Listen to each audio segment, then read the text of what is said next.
and Mima in the studio.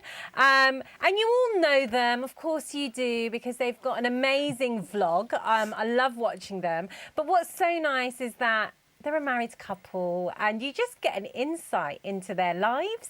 So, hi guys. Hi. How are you? We're good, thank you. How are you? I'm good. Thank you for coming in. You're welcome. Thanks for having us.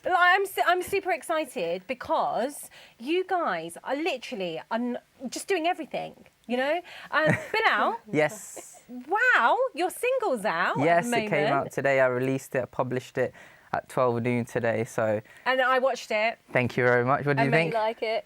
Yeah, do you know what? I mean, we were talking about this earlier. Yeah. I thought it was done so well. And then you told me you. you edited it. And I was like, what? Yeah, me and Mima do everything from scratch, literally duo, team, that's it. No, so. well, you've been singing like since a young age. Yeah, right? since I was like 14, 15, I've been singing, songwriting, producing, so really learning my craft from then. I think now, 10 years on, I've kind of mastered everything. So, I mean, there's obviously a lot to learn still. I'm not saying that I'm great at everything, but yeah, I've been doing it from a young age and it's been a cool journey, really. Yeah. So let's talk. I mean, you've been doing that since you were 14. Yeah. Then you guys got married. Yes. Quite young. Yes, very young. And it's beautiful because what I've seen of you both so far is that you guys make such a great team. Thank you so much. Thanks. So who came up with the idea of vlogging?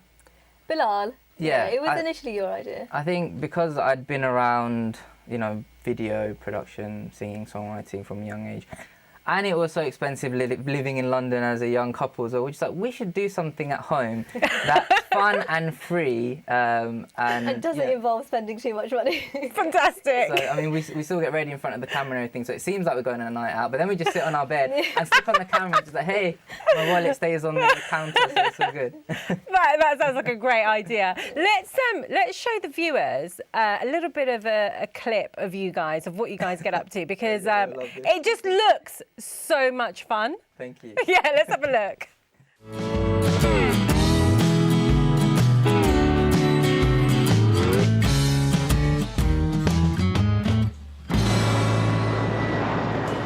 Hi guys. Hi guys.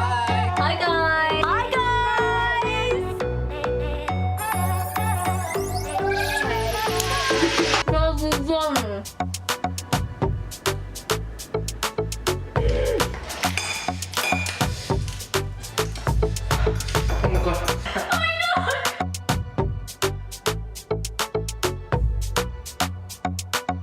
Why is the butter melted? Probably because it's been out and it's hot.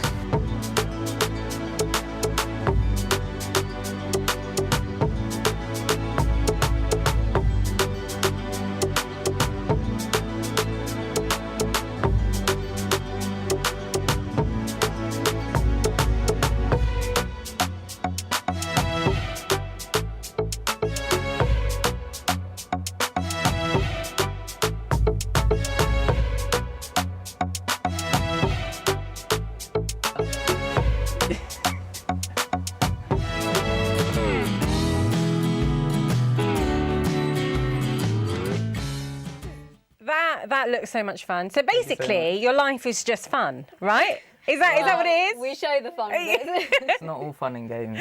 No, we spoke about this earlier, right? So when we watch something like this, we think, wow, that's amazing. And, you know, we watch like 5 minutes of it, but we don't really get to see what work goes behind that. Yeah. So talk to me about so when you're filming, typical day for you, when you know you want to shoot something and then you have the end product. How long does that take and what kind of work goes behind that? It pretty much takes the whole evening. So me and Mima actually have a 9 to 5 as well as doing the YouTube stuff. So as soon as we get home, we'll have to plan it in the week, like what day are we going to film, because we do weekly videos. So we'll come home from work, so we're knackered because Mima and I, obviously, we travel on the London Underground, which is tiring in itself. We come home, Mima has to get ready. I have to make sure the batteries are charged, everything's charged. I have to get everything set up. We have to speak about what we want to talk about in this particular video. If we're doing a challenge, we might have to get like props and stuff, so like the noodles, all of that sort of stuff. And then, yeah, we have to shoot, and then that takes, how long does that take? About Depending on what it is, about an hour, hour and a half. Hour and a half, maybe 2 hours max. Yeah. And then after that, I have to literally sit down with Mima and edit the whole thing. So sometimes the footage will come up to an hour and we have to get it down to 10 minutes so people don't get bored on YouTube. So Yeah. it's a long process, and that's literally just one evening. So the whole evening gone, and then we got work the next morning. So you're exhausted. Yeah, pretty much. Yeah. But to keep it interesting, because you do have a massive following, and one thing that you did mention to me, that you are being recognised a lot now. People are coming up to you. You're seen as role models in the community. Yeah. How do you, first of all, keep the content interesting? And also, did you ever say to yourself, right, we want to be role models to young people in the community, or did it just happen? I think it just happened. In all honesty, we started the channel just purely out of fun. Like, we just wanted it to be fun, something for us to do. It was a hobby, really. And I think in the past year or so, we realised, okay, a lot of people are starting to watch us now. So yeah, We do get a massive following in like a really short space of time, and I think the topical type of videos started to get a lot of hype. Yeah. And people are emailing us in like, Bilal and Mima, please, can you tell us how you got married? How did you approach your parents? How did you go about saving? How, what are you guys doing now? How did you start your YouTube channel? And then we just kept getting these emails in, and we realised accidentally we'd become this voice that actually people really sort of looked up to and respected, and were emailing us in, and even seeing us on the road and asking us how we do. So do you feel like you've got a responsibility now? Yeah, definitely. Yeah, definitely, especially when the younger ones. I had a little kid that came up to me and he literally just hugged me. He's like, oh, Bilal, bro, please, can I just hug you? And he was like, oh, how did you get into filming and stuff like that? And I spoke to him for a good half an hour, and I think he was late on the way home. It was just really nice to see everyone, because obviously we do it from our bedroom, so it's so weird walking out and everyone knows what we're doing and our life and stuff, so it is really fun. And what would you say makes you guys different from other vloggers? What makes us different? I think it's just because we show our true self. We're just genuine. There's not kind of a personality that we put out. It's our personality. So I think people like to see a genuine character on screen, because obviously you have so many people entertaining you on YouTube, on TV, all of this kind of stuff. So it's nice just to see someone that's like you. And I think a lot of people like to feel that they can relate to us. Like I mentioned, it's we don't pre-plan it from weeks. We literally that day we get in and press record, and it's whatever comes across. And it's I don't see a lot of people, especially British, Muslim, Bangladeshi, really opening, because we open our lives out for the public to see, and people know what's going on.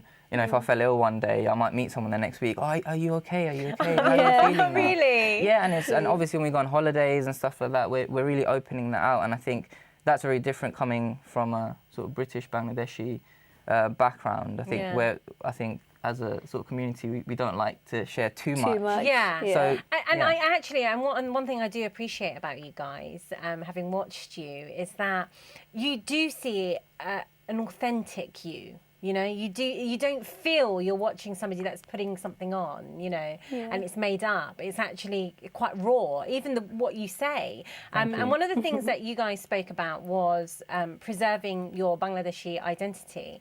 And one of the things I was saying is, like, look, we're speaking in English, and already there is some dilution, and but how can young people preserve their identity? I think it's obviously it will be diluted, because we're not just Bangladeshi, we are British Bangladeshi, and we have a lot of Muslims as well. There's a religion, there's different types of religions out there as well. So there is going to be that dilution, but I do believe that being Bangladeshi is little things like the fashion, the clothing, the food that we have.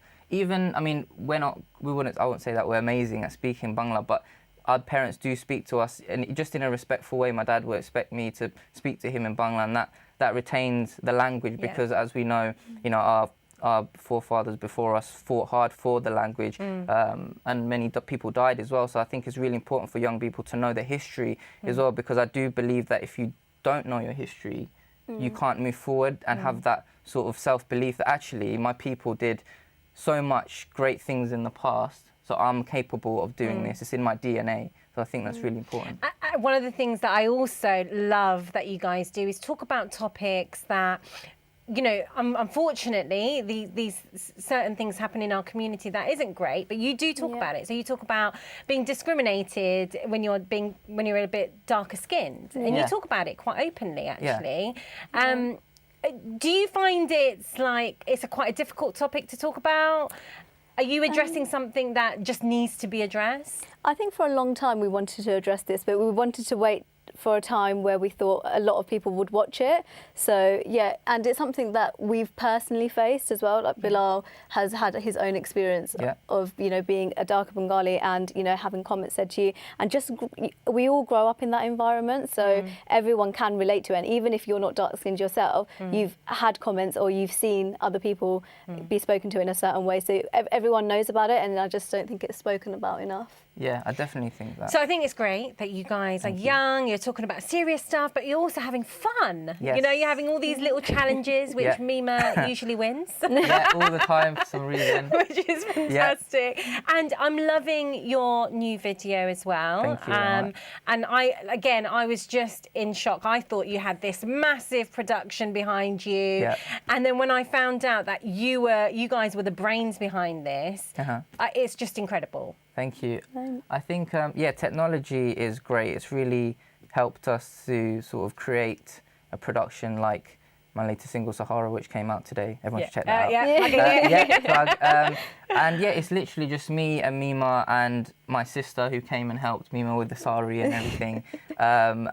From the video directing to the storyboarding to the editing to Mima picking the fashion, makeup, sorting out, helping with lighting and stuff like that. It's literally just a two-man team. You guys make a great team, and I wish you all the luck in the world. I think you guys are incredible, and definitely you guys are role models for young people in our community. Thank you so much.